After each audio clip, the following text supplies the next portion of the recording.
l'étude du livre Les 100 finales qu'il faut connaître. Nous avons traité des finales de roi et pion contre roi, et après avoir passé en revue les différentes positions ainsi que les règles et concepts qui régissent chaque situation, nous voilà arrivés à un autre type de fin de partie pour clore ce chapitre des finales élémentaires. Le combat d'une tour et d'une pièce mineure en l'absence de pion.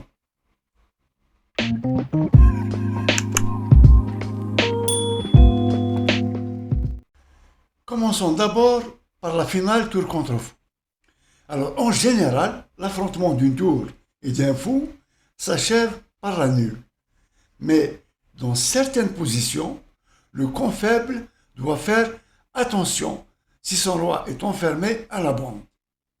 Dans cette situation, le défenseur devra éviter de conduire son roi vers le mauvais coin. Le mauvais coin, c'est la case angulaire de la même couleur que le fou. Dans notre diagramme, le roi du camp faible, ici le roi noir, a échoué dans le mauvais coin. Coin de couleur noire et fou sur case noire. Et comme la tour sur la colonne F lui bat le chemin, il ne peut plus s'éloigner du coin et par conséquent, les noirs perdent quelle que soit la position du fou et quel que soit le trait. Les blancs jouent tour F1. Le procédé consiste à attaquer le fou et les noirs devront le déplacer sans avoir la possibilité de jouer le roi en F8. Puisque dans le cas où le roi était en F8 au lieu de G8, la partie serait nulle parce que les blancs ne pourront plus forcer le roi noir à retourner dans le mauvais coin. Dans ce cas, le fou noir devra être placé sur la diagonale A1, H8 pour empêcher justement le roi blanc de se mettre en opposition avec le roi noir sur la case F6. En attaquant le fou, la tour menacera mat sur la 8e rangée avec gain de temps. Menacer mat tout de suite avec tour B7 serait une grave erreur à cause de roi F8 et la partie est nulle. Au coup blanc tour F1, les noirs jouent fou H2. Le fou essaye de rester en zone sûre, mais il n'y a pas assez de cases, comme nous le verrons 3 coups plus loin. Les autres coups perdent plus vite. Par exemple, sur fou D4, tour D1, fou B6, tour B1, fou C7, tour C1. Et on ne peut pas continuer à empêcher l'échec en 8e rangée. Alors sur fou H2, les noirs jouent tour H1 qui attaque le fou. Le fou se déplace en G3, tour G1, fou H2, tour G2. La tour prend 2 cases sûres du fou. La case H2 et la case G3. Et l'échec à la découverte par le roi interdit l'accès à la 3e case F4. Sur, par exemple, fou F4, alors roi F5, échec à la découverte et gagne le fou. Si bien que le fou se voit forcé de s'aventurer dans la zone où la tour blanche pourra gagner un temps décisif.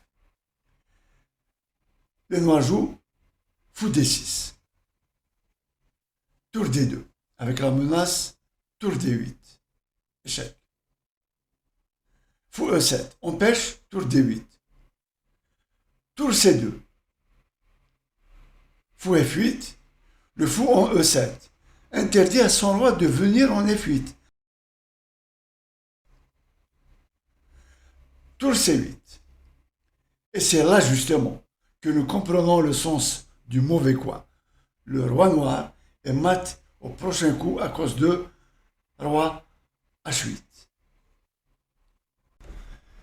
Dès le début de la finale, le roi du coin faible devra se diriger vers un coin de couleur opposée à celle de son fou. Dans notre diagramme, le roi se trouve dans le bon coin et le fou est prêt à le couvrir en G8 en cas d'échec. Sur tour A8 échec, fou G8. Le fou étant cloué, les blancs devront quitter la huitième rangée ou déplacer le roi pour éviter le pat. Et la situation se répétera. Il n'y a aucun moyen de gagner. C'est soit pat, soit on applique la règle des 50 coups ou la règle de 3 fois la même position. Analysons quand même cette position et regardons quels sont les pièges à éviter pour le camp faible.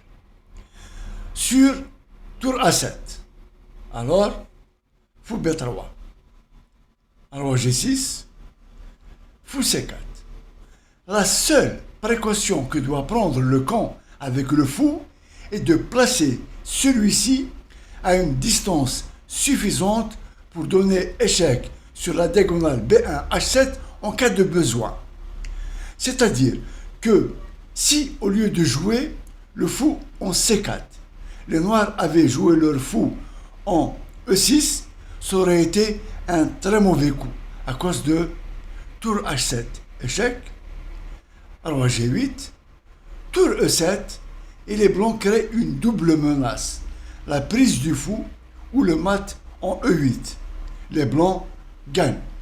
Mais avec le fou en C4, cette combinaison tour H7 échec, roi G8, tour C7 ne fonctionnerait pas à cause de l'échec en D3.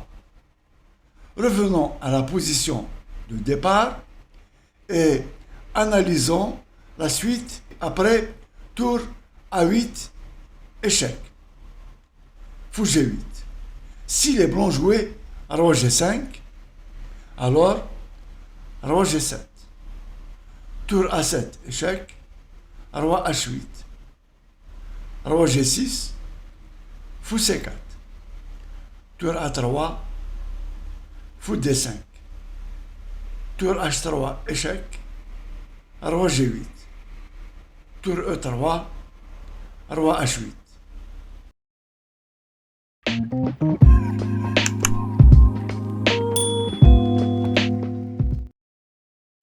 Nous allons aborder maintenant un autre type de finale, la finale tour contre cavalier. Cette finale présente de nombreux points communs avec la finale tour contre fou, bien que le cavalier soit ici inférieur au fou. Cette finale est généralement nulle.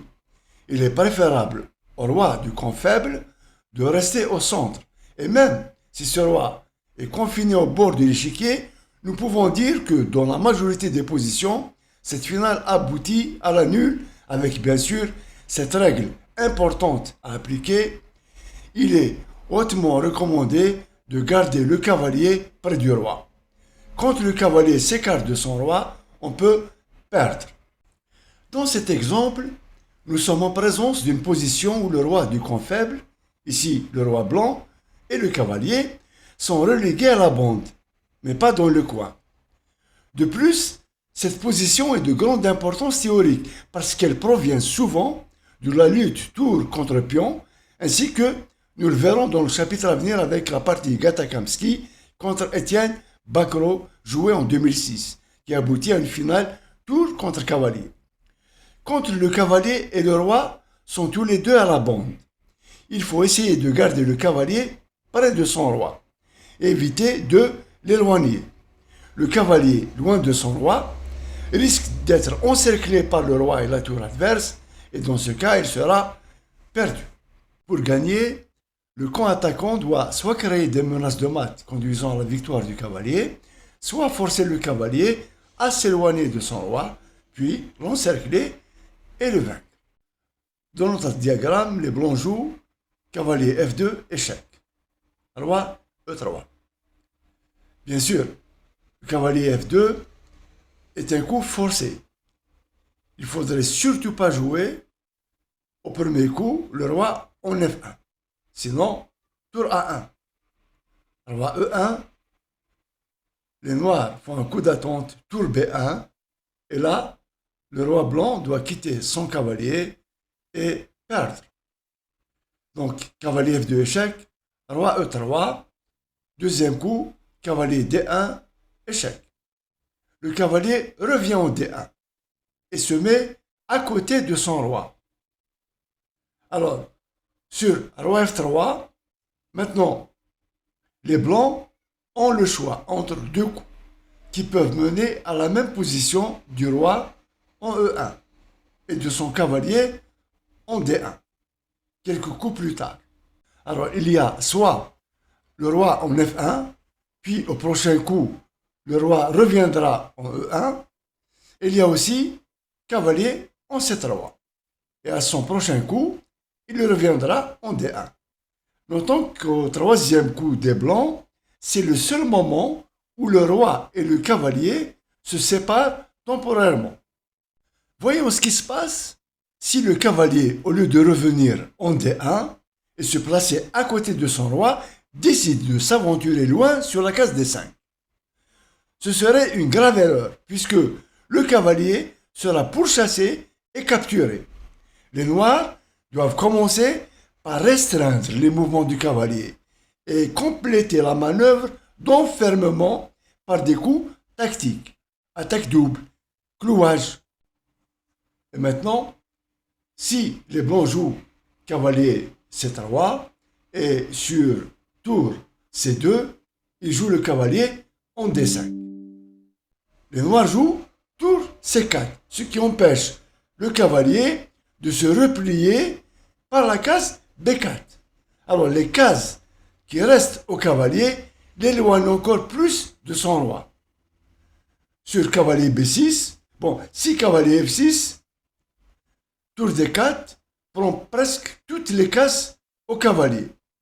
Et sur cavalier H7, roi F4.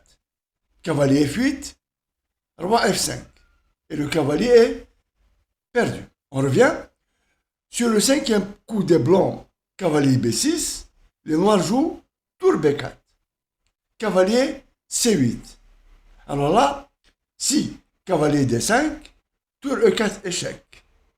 Roi F1, tour D4. Cavalier C3, tour D3. Et le cavalier perdu.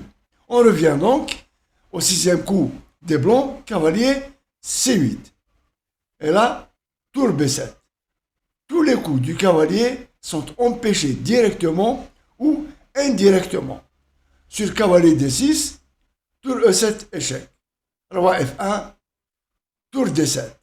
Et ça gagne. Et si les blancs, au lieu de jouer cavalier D6, jouent roi D2, alors roi F4, roi E2, roi E5. Et le roi se dirige vers le cavalier enfermé. Cette étude nous renseigne sur la nécessité de garder le cavalier tout près de son roi et éviter de l'éloigner de celui-ci. Revenons à notre diagramme et voyons ce qui se passerait si le cavalier, au lieu d'atterrir en D5 et de s'éloigner de son roi, se mettait en D1 tout près de son roi. Alors, là, les noirs jouent tour E2 échec. C'est le seul moyen de séparer le roi de son cavalier, mais seulement momentanément. Sur roi F1, tour H2. Sur roi E1, tour C2. Roi F1. Égalité.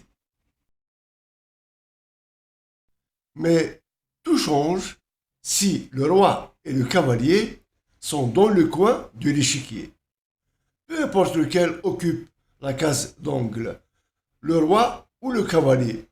Dans ce cas, la mobilité des deux pièces diminue et on perd immédiatement, même si le cavalier occupe la case G2.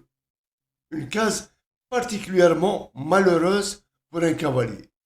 Il perd dans de nombreuses positions. Dans les trois diagrammes qui s'affichent, les blancs perdent tout de suite leur cavalier, et cela indépendamment du trait. Le troisième diagramme présente une situation particulière d'un cavalier qui n'est même pas à la bande, mais qui est pris parce qu'il se trouve sur la case G2, qu'on appelle la case idiote du cavalier, et qui n'est pas la seule sur l'échiquier, puisque les cases B2, B7 et G7 le sont aussi. En conclusion, nous dirons ceci. Dans l'affrontement entre tour et cavalier, il y a deux situations que le camp du cavalier doit éviter. Premièrement, éviter de séparer le cavalier de son roi. Et deuxièmement, éviter d'avoir les deux pièces dans le coin, y compris avec le cavalier en G2, en B2, en B7 ou en G7. Alors que Jesus de la Villa était en train de terminer son livre, une partie s'est jouée entre Gata Kamsky et Étienne Bacrot en 2006. Cette partie étonnante entre deux joueurs d'élite a abouti à une finale roi et tour contre roi et cavalier. Cette finale provient d'une lutte tour contre pion. Nous avions mentionné déjà l'importance théorique d'une telle finale avec le roi et son cavalier à la bande. Comme elle est particulièrement intéressante, en ce qu'elle associe très bien les idées des deux dernières finales et illustre les problèmes qui se posent dans certaines positions avec le roi et le cavalier à la bande, le grand maître espagnol a décidé d'inclure cette finale issue de la partie Kamsky contre Bacrot dans son livre Les 100 finales qu'il faut connaître. Bacrot est arrivé à cette position après avoir défendu avec précision une finale tour et pion contre tour et pion, puis tour contre pion. Il vient de faire une promotion en cavalier, ce qui, comme nous le verrons à la finale 23, est la méthode de sauvetage typique dans de telles positions. Il est parvenu à une finale nulle, a priori bien connue. Il s'est sûrement relâché et il lui restait probablement peu de temps. Mais il y a une circonstance spéciale qui nous intéresse du point de vue théorique. Le cavalier est à portée de sa case idiote, G2. Et le roi est à côté du cavalier, près de la case en question. Dans ce cas, la défense est quelque peu plus difficile. Roi G3, cavalier D3, tour D2, cavalier E1, tour F2, échec, roi G1, tour F8, cavalier G2. Jusque-là, tout était forcé. Et c'est maintenant que l'on ressent la première gêne. Le cavalier doit se rendre sur sa case idiote, ou bien s'éloigner du roi. Des deux alternatives. La plus naturelle est cavalier D3, qui laisse le cavalier assez proche de son roi. Mais ce coup perd sur roi F3, cavalier E1, échec, roi E2, et les blancs gagnent. Alors, mais si au lieu de cavalier en D3, les noirs jouaient le cavalier en C2, cela mènera au contraire à la nulle. Et c'est, mon avis, le chemin le plus facile. Mais on a du mal à éloigner autant le cavalier. Parce que là, sur roi F3, roi F1, et il n'y a vraiment pas de problème. Ici, il est logique de se poser quelques questions. Alors, peut-être que quand on fait promotion sur cette case, et que le roi se trouve de ce côté, le cavalier est obligé de se rendre sur sa case idiote et perd. Il n'en est rien. Mais certaines difficultés pour le camp qui défend méritent d'être notées. Alors, sur roi F3, Bacrot a joué Roi F1. C'est ce coup qui est perdant. Bacrot aurait dû écarter son cavalier de sa case idiote G2. Parce que tant que le cavalier est sur cette case, on perd pratiquement toujours. Le meilleur était cavalier H4 échec. Sur roi E3, roi G2. Tour G8 échec, roi H3. Sur roi F2, alors roi H2 et les noirs réussissent à revenir à la position initiale. Roi G3. Ici, Kamsky ne trouve pas le meilleur coup tout de suite, qui est tour F7. Bacrot joue roi G1. Roi F3 et Bacrot revient avec son roi en F1. Et là, Kamsky joue son meilleur coup, tour F7. Une étonnante position de Zugzwang. Cavalier E1 échec, roi E3 échec. Roi G1. Ici sur roi G2, alors roi E2 et les blancs gagnent. Roi E2. Cavalier G2. Tour H7. Cavalier F4. Échec. Roi F3. Cavalier D3. Tour H4. Cavalier E5. Échec. Roi E2. Meilleur est roi E3. Avec le roi en E2, Bacrot aurait pu annuler, mais lui aussi va commettre une bévue qui va redonner l'avantage au blanc. Roi G2. Tour E4, cavalier F7. Voilà le mauvais coup en question. Comme nous l'avons expliqué précédemment, Étienne Bacrot devait être en Z-note et être à court de temps, ce qui empêche une meilleure analyse des variantes. Le meilleur coup pour les noirs était cavalier D7. Nul. Alors, tour E7. Commence la manœuvre des blancs pour chasser le cavalier. Remarquant la justesse du grand maître américain Kamsky à encercler le cavalier en utilisant brillamment l'association de la tour et de son roi. Cavalier D6. Tour G7, échec. Roi H3. Roi F3. Roi H4. Roi F4. Roi H5. Tour E7. Cavalier C4. Tour E6. Cavalier D2. Tour C6. Cavalier B3. Roi E3. Roi G4. Tour C4 échec. Roi G3. Tour C3. Cavalier A5. Roi E4 échec. Roi F2. Roi D5. Cavalier B7. Tour B3. Cavalier D8. Tour B8. Gagne.